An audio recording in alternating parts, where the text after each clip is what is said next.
Bloomberg Audio Studios. Podcasts, radio, news. You're listening to Bloomberg UK Politics, your bite-sized guide to the corridors of power. I'm Stephen Carroll. And I'm Yuan Potts. So 2.5 weeks to go, and the opinion polls are causing worry, obviously, for the Conservatives, but they're also causing anxiety among some Labour figures. Last week we had that milestone YouGov poll putting Reform ahead of the Conservatives, and Survation's latest MRP seat-by-seat analysis sees the Tories winning only 72 seats, down from 365 last time.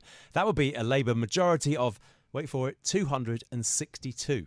Which certainly could make for some happy reading in Labour HQ. Survation's poll gives the Liberal Democrats 56 seats, the SNP 37, Reform 7 seats, the Greens 1, Plaid Cymru 2, if you want to go down the full way down the list. But that would clearly be a devastating result for the Tories. What's interesting, though, is that Labour may also be worried by these numbers as well, because it might actually mean their supporters drift off to smaller parties or stay at home, those who are certain, by looking at these numbers, that they think that Starmer will win. And that's something that the Shadow Health Secretary, Wes Streeting, has been warning about in what he calls breathtaking complacency. Worth pointing out as well that another MRP poll, so using the same kind of analysis from YouGov 2 weeks ago, showed a Labour majority of 194 seats. So Survation's numbers even bigger, but pointing in largely the same direction. Well, let's chew this over with our UK political editor, Alex Wickham. Now, Alex, do the polls still have power to shock you when you get these wacky numbers from the likes of Survation, or do you just kind of shrug them off as, oh, it's another one? I think they are quite shocking. I mean, even now you see the Tories on 70 odd seats on some of these polls, and these are just completely unheard of numbers. And you know, I look at them and I'm sort of struggling to believe that could be replicated on the day, and sort of thinking, you know, surely that we're not going to see a Labour majority of 300 odd as some of these polls seem to be suggesting. But, you know, usually MRP polls seem to be pretty good. They have a generally okay track record.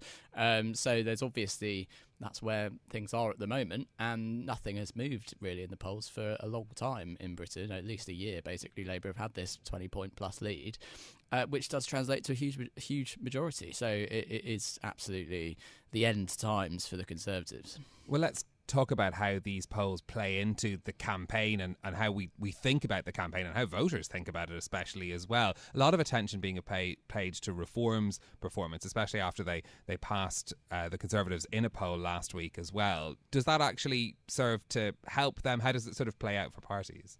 I think the return of Nigel Farage and the fact that Reform is, you know, surging in the polls, and there is the one poll at least that showed a crossover moment of Reform going above the Tories. Most polls, Reform is still significantly below the Tories. That does just insert Reform into the conversation. And, you know, part of the problem Nigel Farage has been moaning about this is that often Reform isn't prompted in polls, and you know, they don't say to people on the end of the phone, you know, Conservative, Labour, Lib Dem, Reform. They say other. And the fact just of Reform being in the conversation more is going to boost their chances of surging. And obviously Nigel Farage's return has caused an extra 3 or 4 points in the polls for that party. And, you know, there is, as the Tories just seem to have this like stench of death around them, where, you know, Rishi Sunak, you know, the accusations that he's sort of given up, or that he's kind of pleading for clemency with voters. Please don't give Labour a supermajority. Just give me a big defeat, not a catastrophic defeat. This sort of thing does kind of encourage some people, I imagine, to go, well, what's the point in voting Tory? I'm just going to go and vote for Reform. That stench of death, you know, the repeated terrible numbers for the Tories. Is there a chance that will galvanise Conservative supporters to go out there to stop a massive Labour majority, or is it more likely that people will just want to sort of join in the punishment of the Tories? I think over the last year or so, really, voters and people who've picked up the phone from pollsters have enjoyed this punishment beating for the Tories. They're really happy to say, want the Tories out, want a change of government, you know, can't stand them for everything that's happened. That's definitely been the prevailing view of the country in focus groups and polls for a long time. There is definitely a chance that the Tory strategy of trying to say, hang on a minute, do you really think it's a good idea to give Labour a 300 majority or a 250 majority, complete unchecked power? They could transform the country in ways that typically Conservative-minded voters wouldn't like. There is definitely a chance that could create something more of a freak result on the day. Obviously nothing in terms of stopping a Labour victory, I don't think, at this point, but certainly, reducing the size of Labour's majority down from the silly numbers that we've seen to something slightly more normal. But it's a desperate last throw of the dice, really, for the Tories to say this, and they're basically praying for a freak result rather than a typical reflection of the public mood over the last few months. What about the question around Labour and the fact that actually having this consistent and significant lead in the polls might actually be damaging to them when it comes to polling day, either because people don't vote because they think it's a foregone conclusion, or that they say, oh, well, actually, maybe I'll vote for someone else because Labour are sure to win. I think if you're Labour, you're going to be happy with being 20. It's always better to be 20 points ahead than anything less than that, right? So they can't be too upset. It just seems like we're picking holes in the fact that Labour has a massive hole in the poll lead. I know, but you're right. They are expressing those fears, and it's certainly the case. I'm sure that some people who mainly want the Tories out and want a change of government, which means a change of government to Labour, would just assume that it's a foregone conclusion, and then they might go, well, in my local area the Lib Dem candidate has a good policy on this, and actually I'm not so sure about Keir Starmer's view on XYZ, or he hasn't given me an ambitious enough policy on this. Or, people who have very strong views on things like Israel-Palestine and might vote for the Green Party or a smaller party.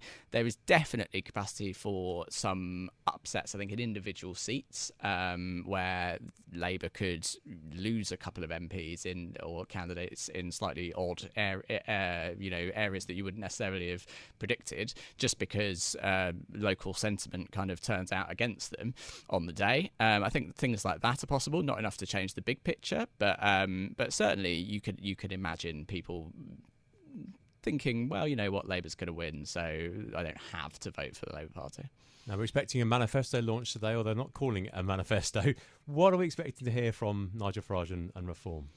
Yeah, I mean, Nigel Farage calls it a contract with the British people because he says no one believes anything that's in manifestos, which is just classic anti-politics of Farage. I think what we've seen from Farage since he's come back in the last couple of weeks is really, ever more so than ever before, this sort of pure populist anti-politics. There's a complete lack of policy so far. I mean, as you say, they're announcing their manifesto, so we will get some policies, but there is a complete lack of coherent actual ideas behind the rhetoric, and the rhetoric is immigration's too high and we all hate politicians because they've let us down, and that's about it.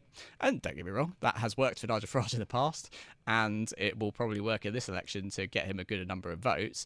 It would be very interesting to see in this manifesto if there are many actual sort of creative policies. They have this idea of net zero on migration, so the same number of people come into the country as go out each year. Any scrutiny of that would find that would cause problems, to put it lightly, for the economy. They announced a policy last week, I think, losing track of time, on interest on bank reserves, which again raised eyebrows, I think it's fair to say, among many experts who felt that this could risk Bank of England losing control of interest rates and potentially being inflationary. So, it's quite nice being a small party. You get to come out with a manifesto or a contract and put loads of pie-in-the-sky ideas out there that don't actually ever get tested in real life. Well, a party that are hoping that their policies will be able to be tested is the Lib Dems. We've been speaking to the Lib Dem leader, Ed Davey, on the campaign trail. Here's some of what he told our colleague, Guy Johnson. We've always been the most pro-European party. We think that Britain was better when it was able to trade better in financial services. And we think what the Conservatives have done to the City of London has been a near disaster. And the City of London, because it's so fantastic, it's been resilient. and I really welcome that. But I think it needs support. I also want to look at the way regulators operate in the city. I think there's a bit of a risk-averse culture that you get from the Treasury.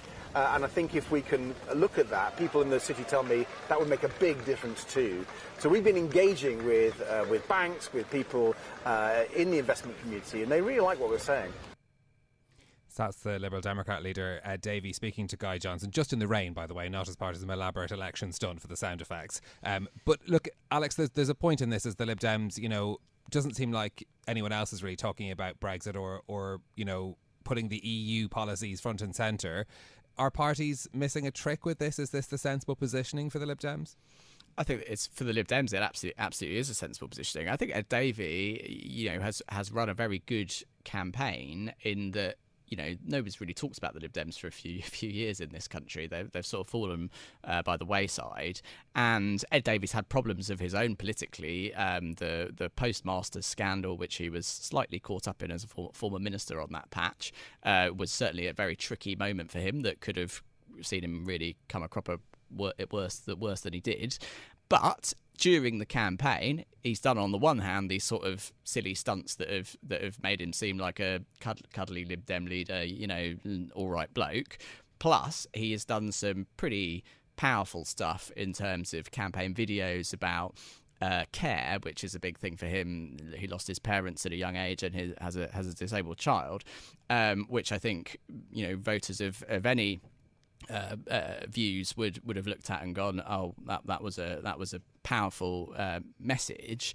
And he's got other policies, most obviously on the EU, where he is unafraid to say that he thinks Britain should rejoin the EU one day and certainly go back into the single market and all of that stuff. There obviously are a large number of people in this country who believe that. So there definitely is, I actually think, a bit of a perhaps underpriced chance that Ed Davey could surprise on the upside in this election. And certainly in some of those southern seats where they're fighting the Tories, could pick up a good few seats.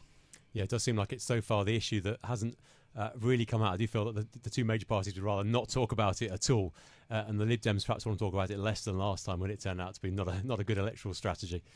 Okay, Alex Wickham, our UK political editor, thank you very much for joining us as we discuss how polls are shaping the playing out of the campaign from here as we count down towards polling day on the 4th of July. That's it from us for today. If you like the programme, don't forget to subscribe. Give it 5 stars so other people can find it on Apple Podcasts, Spotify or wherever you listen. This episode was produced by James Walcock and our audio engineer was Sean Gostamacchia. I'm Yuan Potts. And I'm Stephen Carroll. We'll be back with more tomorrow. This is Bloomberg. Bloomberg UK Politics. Listen weekdays at noon on DAB Digital Radio in London.